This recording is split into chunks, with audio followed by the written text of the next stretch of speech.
viewers, good day, my people. Please, in fact, it don't happen again. Hey, Rufai has finished Bayo Nonoga again. Oh, this APC matter no go let person rest. Since the APC say they don't want give peace to Nigeria, they will never have peace.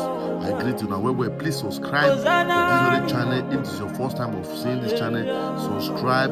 Please leave your comment, whatever you think, put in the comment section, and turn on the notification button and share the video so that other people will see it. I greet you now. President Tinubu's special advisor on information and strategy, Bayo Nonoga, criticized one of Nnamdi Kanu's lawyers for participating in the Free Nnamdi Kanu protest, raising concerns about professional ethics and the principle of self-judice. Ononuga in the post on X expressed disappointment over the lawyer's decision to join what he described as a shambolic protest. Now pull up Bayo Nonoga's post on X there. He wrote, "I spotted Aloy Ejimako, one of Nnamdi Kanu's lawyers, among the small group of protesters mobilized in Abuja by Omoyele Sowore. I wonder what Mr. Ejimako was thinking when he decided to join this shambolic protest. As a lawyer, he should be aware of the principle of self-justice, particularly in relation to the ongoing treason case before the court, rather than focusing on preparing a strong case. Mr. Ejimako has resorted to extra legal tactics, joining a career anarchist." He describes Sowore as an anarchist. To influence the process, legal authorities should consider appropriate sanctions for unethical conduct of the bearded lawyer. And of course, you're laughing now. Rufai, you're laughing. I'll give you the opportunity to call him an anarchist. Well, in response to Ononuga's comments, Sowore stated that there is no law against a lawyer joining a peaceful protest, and that even Nnamdi Kanu is not released. Even senior advocates of Nigeria will join the protest. Let's take a look.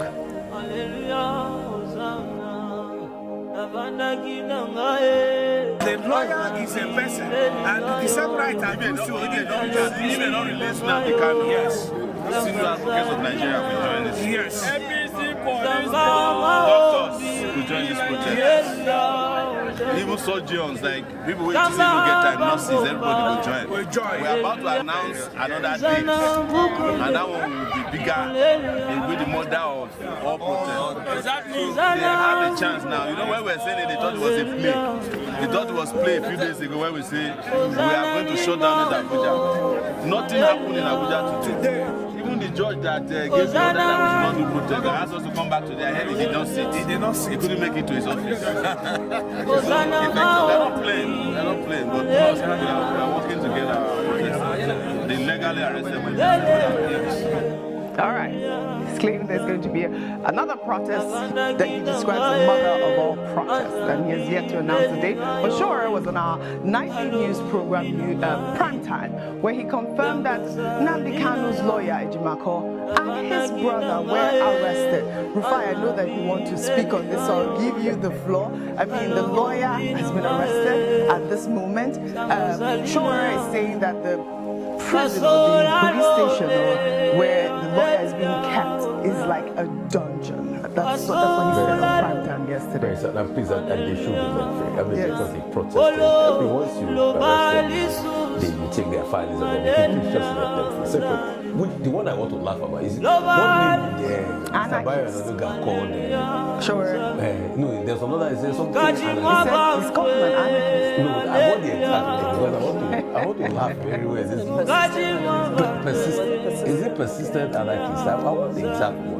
Because that's one is really you know what I want the example? In the 90s, when Sowore was protesting as and Mr. Bayo Nonoga with his paper was supporting Sowore, then because the protests they were all together. Sowore was not an anarchist then. When they were all together, didn't Sowore come out recently to say that even Mr. Bayo Nonoga played the fundamental role by supporting the career anarchy? So when they were protesting against June 12th, that Mr. Bayo Nonoga was part of against the military, Sowore was not a career anarchist then because the protest supported them. The lack of Mr. Bayo Nonoga giving anarchists then. So it is today now that Mr. Barrow Onanuga now remember, because it's in the government that they are protesting that is opposing what he wants. It's today he remember. This Nigeria will bust your mind, please. You know sometimes they say, if you live long enough in this country, you see rubbish. You see, the truth has to be said. When interest does not apply, these are the things. These are people I respect so much. Mr. Barrow Onanuga. You know, I respect this man. He had so much fundamental sense. He was told to come and apologize for something about his story or something. He said never. Yes, back in the 90s. No, it's not now. I'm saying history. Okay. Back in the 90s. That was when he left Congo. And they went to start up the news then. He had great man. I told to come and apologize. I said no. We're not going to go to the war. He stood for their conviction. I will still always remember and respect Mr. Barrow Onanuga for that. Because they were those that were in the midst of struggle in this country. But today, like I asked, what changed? He's the same better Nigeria these guys are protesting for as you, Mr. Barrow Onanuga, protested for them. Now you are slapping the guy. When them Ganifa and them Femi Falana were protesting, they were marching for June 12. You didn't remember to report them to the NBA then because you are on the same side.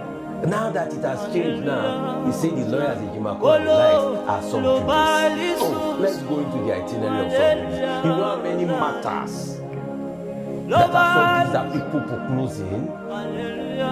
All we are calling for is sanity in this process. I have not said everything Nnamdi Kanu did was right, but I'm calling for fairness. A court of appeal has said leave this man. Even the Supreme Court in a judgment to overturn all of this. There was one dissenting judge. Igbo leaders went to President Buhari, asked for political solution. And we are hearing dragging of this case dilly-dally here and there. And people come out to protest because it's a national matter.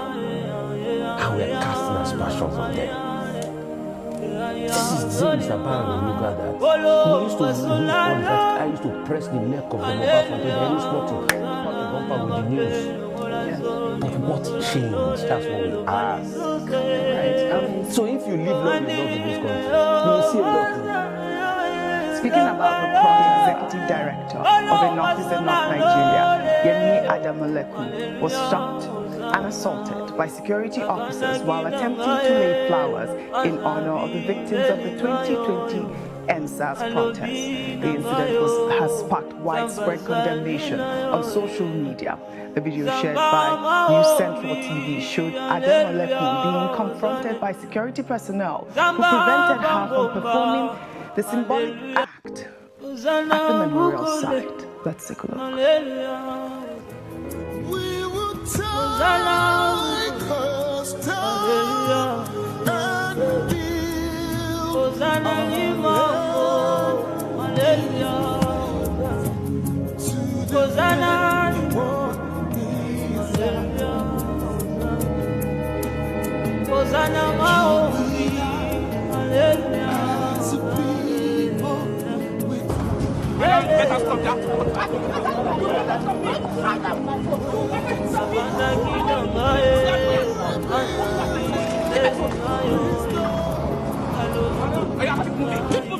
Keep moving.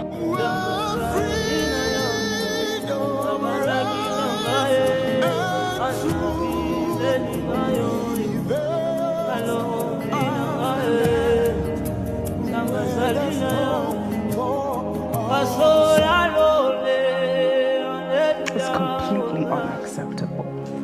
The Lekki toll gate has become a symbol site for remembrance of the NSAS victims, where Nigerians annually commemorate those who reportedly lost their lives during the October 2020 protest. This incident raises questions about the right to peaceful remembrance and freedom of expression in public spaces. I'll take some reactions on X.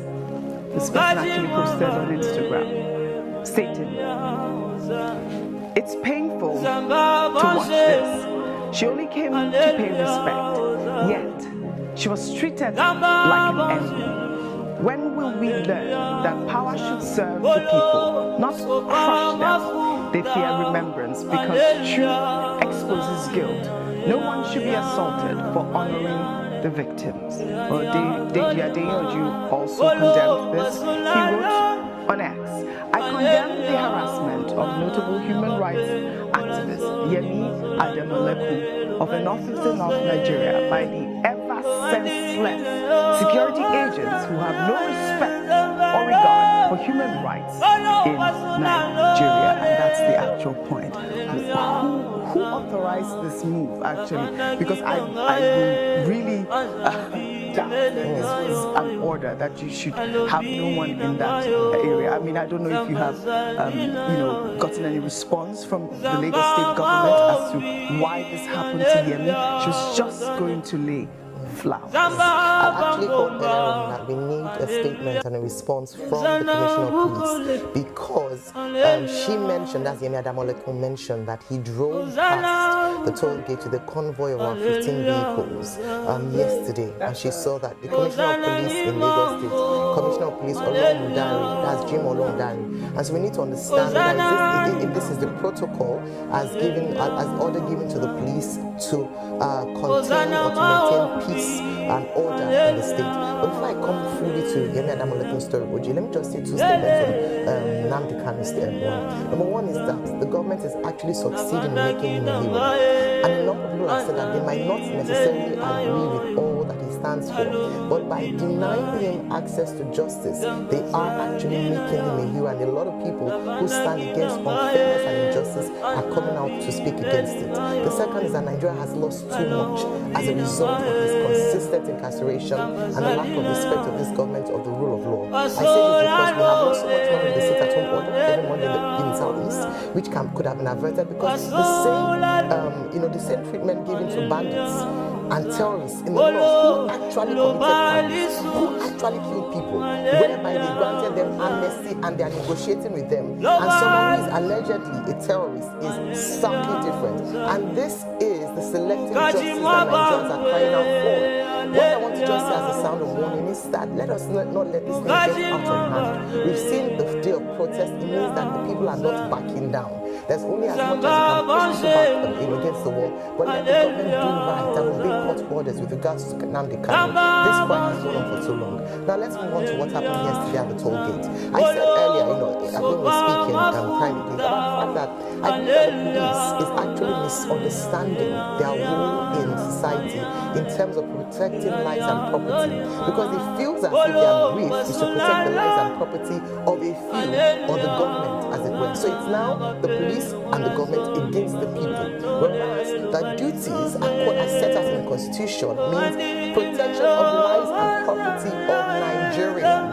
But what we see is that there's this antagonism against the people of Nigeria, especially when there's peaceful protest. What could one woman have done that about 3 or 4 man-o-war operatives came to two of them accosted her? Then she said that whilst they were doing this, 4 armed policemen approached her, and then 2 of them were asked to escort her and the lady that was taking a picture off the ground. You can see the video there.